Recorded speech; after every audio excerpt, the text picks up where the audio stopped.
কাজে আজকে সত্যি আমার খারাপ লাগছে, আমার মুখটা মনে পড়ছে। বুদ্ধদেব ভট্টাচার্য যখন মুখ্যমন্ত্রী শাসক দলের, তখন তাকে তার গোষ্ঠী ছাদ্য করেছে। কে করেছে? এই মমতা ব্যানার্জি। কে করেছে? তখন এই শুভেন্দু। বুদ্ধদেব ভট্টাচার্য বুঝেছিলেন যে শিল্প না হলে কর্মসংস্থান হবে না। এটা লিপিবদ্ধ হয়ে থাকবে। সিঙ্গুরে বুকে টাটা কারখানা হয়েছিল, সেই কারখানা প্রাক্তন মুখ্যমন্ত্রী বুদ্ধদেব ভট্টাচার্য করেছিল। সেই কারখানাকে বর্তমানের মুখ্যমন্ত্রী ডিনামাইট দিয়ে উড়িয়ে সেখানে শস্যের দানা ছড়িয়ে দিচ্ছে। এই ইতিহাসে লেখা থাকে। কমরেড বুদ্ধদেব ভট্টাচার্য শ্মশানে পুড়বে না, কবরেও যাবে না, তার দেহটা মেডিকেলে দান করে গেল। বুদ্ধদেব ভট্টাচার্যের ক্ষেত্রেও ঐতিহাসিক ভুল যারা করেছে, এই মমতা ব্যানার্জি থেকে শুরু করে সবাই একদিন এই কমরেডের জন্য দুঃখ প্রকাশ করতে হবে। আপনার সাথে আমি সহমত 100%।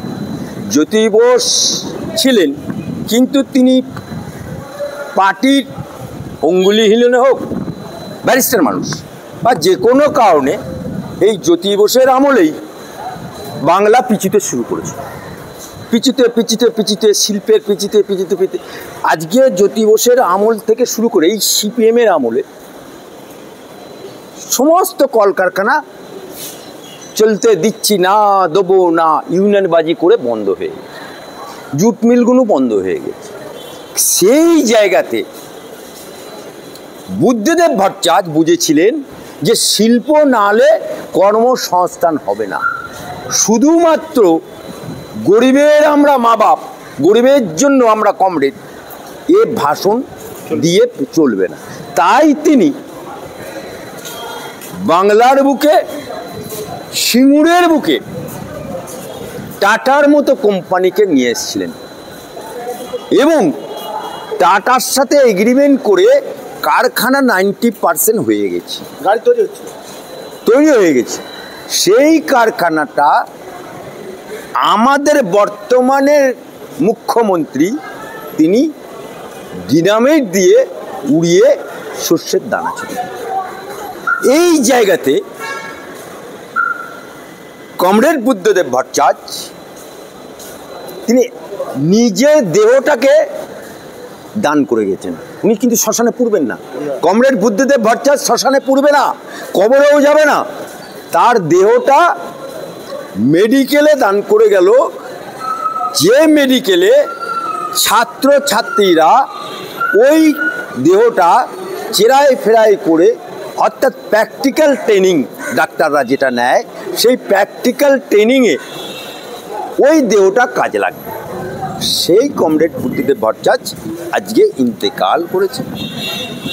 তার প্রতি সমবেদনা বাংলার মানুষের, কমরেডদের শুধু নেই, সারা বাংলার মানুষের আছে। এই জায়গাতে আজকে দেখুন বুদ্ধদেব ভট্টাচার্য মৃত্যুর আগের দিন পর্যন্ত পাম এভিনিউতে একটা ছোট্ট ফ্ল্যাটে বসবাস করে। আজও তার কোনো বাড়ি নেই, তার গাড়ি নেই।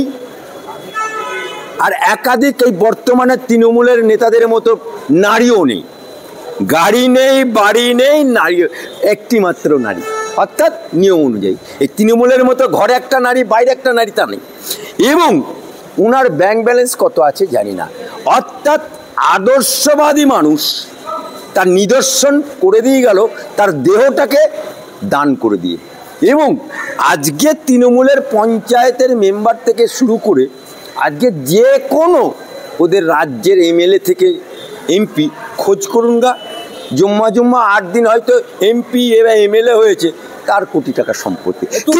কিন্তু অ্যাজ এ কমরেড হিসাবে বুদ্ধদেব ভট্টাচার্য প্রকৃত মানব দরদি এবং শিল্পের জন্য যে তিনি চেষ্টা করেছিলেন, বাংলার বুকে কর্মসংস্থানের জন্য তিনি সিঙ্গুরের বুকে টাটা কারখানা, তিনি আরও অনেকগুলো জমি অ্যাকোয়ার করেছিলেন, নন্দীগ্রামে মেডিকেল হাব, বিভিন্ন জায়গায় আরও জমি অ্যাকোয়ার করেছিলেন। সেই অ্যাকোয়ার করা জমিতে যদি শিল্প বসাতে পারতেন এই কমরেড বুদ্ধদেব ভট্টাচার্য, তাহলে আজকে বাংলার বুকে যে হাহাকার হচ্ছে, আজকে যে বাংলার যুবকরা চাকরি পাচ্ছে না, আজকে যে আমাদের ছেলেরা মোদির রাজত্বে খাটতে যেতে হচ্ছে, এই দিনটা দেখতে হতো না। তাই কমরেড বুদ্ধদেব ভট্টাচার্যকে কমরেডের ভাষায় বলি, লাল সালাম অমর রহে। আমরা দেখলাম যে বুদ্ধ ভট্টাচার্য যখন 2011 সালে উনি ওনার দল হেরে যায় এবং উনি পদত্যাগ করে, বেশ যথেষ্ট চনমনে ছিল। এই 10-11 বছরের মধ্যে কি এমন ওনার মনে বেদনা ছিল যে 10-11 যে ক্ষমতা থেকে সরে যাওয়ার পরে দেখলাম আস্তে আস্তে অসুস্থ হতে লাগলো?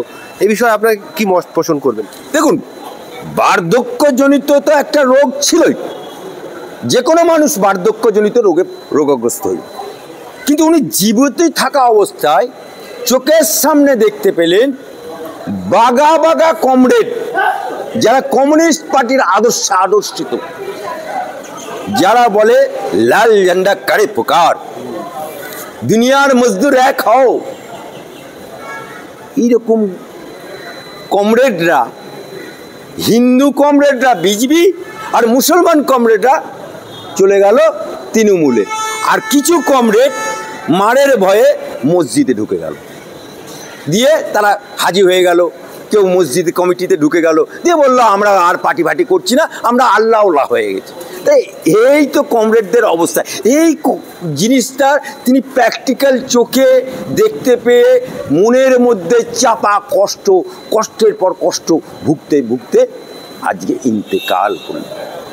পশ্চিমবাংলা মানে বামফ্রন্টিদের সেরা নেতা কমরেড বুদ্ধদেব ভট্টাচার্য মারা গেছেন। সমস্ত বামফ্রন্টি মানুষ যারা বুদ্ধদেব ভট্টাচার্যের যারা অনুরাগী, ফ্যান ফলোয়ার এবং বুদ্ধদেব ভট্টাচার্যের একজন কন্যা এবং ওনার স্ত্রী, এদের সম্পর্কে কি বলবেন আপনি? আমি বুদ্ধদেব ভট্টাচার্যের পরিবারকে, কন্যা সহ তার ওয়াইফ সমবেদনা জানাচ্ছি।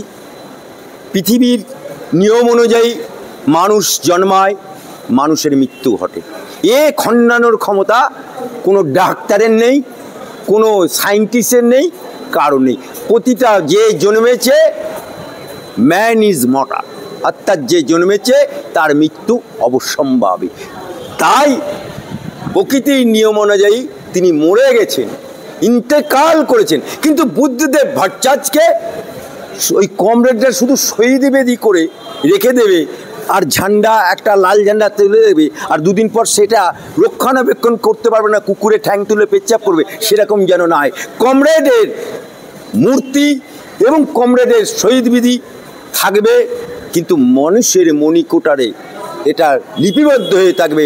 সিঙ্গুরে বুকে টাটা কারখানা হয়েছিল, সেই কারখানা প্রাক্তন মুখ্যমন্ত্রী বুদ্ধদেব ভট্টাচার্য করেছিল, সেই কারখানাকে বর্তমানের মুখ্যমন্ত্রী ডিনামাইট দিয়ে উড়িয়ে সেখানে সর্ষের দানা ছড়িয়ে দিচ্ছে। এই ইতিহাসে লেখা থাকে। মানুষ মরে গেলে সবাই তার আত্মার শান্তি কামনা করে, আর সবাই তার গুণগান গায়। একটা ডাকাতও যদি মরে যায়, তা আশেপাশের লোক আরে ডাকাত ছিল কিন্তু মনটা ভালো ছিল বলতো, বলে। ঠিক সেই রকমভাবে বুদ্ধদেব ভট্টাচার্যকে ইন্তেকাল করেছে, তার আত্মার শান্তি কামনা করছে, তার গুণগান গাইছে, সে শুভেন্দু হোক আর বর্তমানের মুখ্যমন্ত্রী হোক। কিন্তু বুদ্ধদেব ভট্টাচার্য যখন মুখ্যমন্ত্রী শাসক দলের, তখন তাকে তার গোষ্ঠীর ছাদ্য করেছে। কে করেছে? এই মমতা ব্যানার্জি। কে করেছে? তখন এই শুভেন্দু। তখন এ তো কাতলা মাছের মতো বিজেপিতে লাভ মারেনি, তখন তো তৃণমূলে ছিল, অর্থাৎ তৃণমূলের ডাইসের মাল তৃণমূলের মতো চলেছে। ডাইস যেমন হবে মাল তো সেরকম বেরোবে। তা এখন তখন উনি তৃণমূলের ডাইসে ছিলেন, তাই তৃণমূলের ডাইসের মাল বেরিয়েছে। এখন বিজেপিতে আছে, এখন বিজেপির ডাইসের মাল বেরোবে। তাই এই বুদ্ধদেব ভট্টাচার্য কোন কমরেড কি বলল, কোন মানুষ কি বলল, শুভেন্দু কি বলল, মুখ্যমন্ত্রী কি বলল, সেটা যায় আসে না। বাংলার মানুষ সেটা জানে, প্রাক্তন মুখ্যমন্ত্রী বুদ্ধদেব ভট্টাচার্য তিনি একমাত্র কমরেড হো। এরা তো বলে, কমরেডরা বলে পুঁজিবাদের বিরুদ্ধে লড়তে হবে একসাথে। কিন্তু বুদ্ধদেব ভট্টাচার্য ওই পুঁজিবাদের বিরুদ্ধে লড়তে হবে একসাথে তার পার্টি লাইনের বাইরে গিয়েও টাটার কোম্পানিকে নিয়ে এসেছিল সিঙ্গুরের বুকে।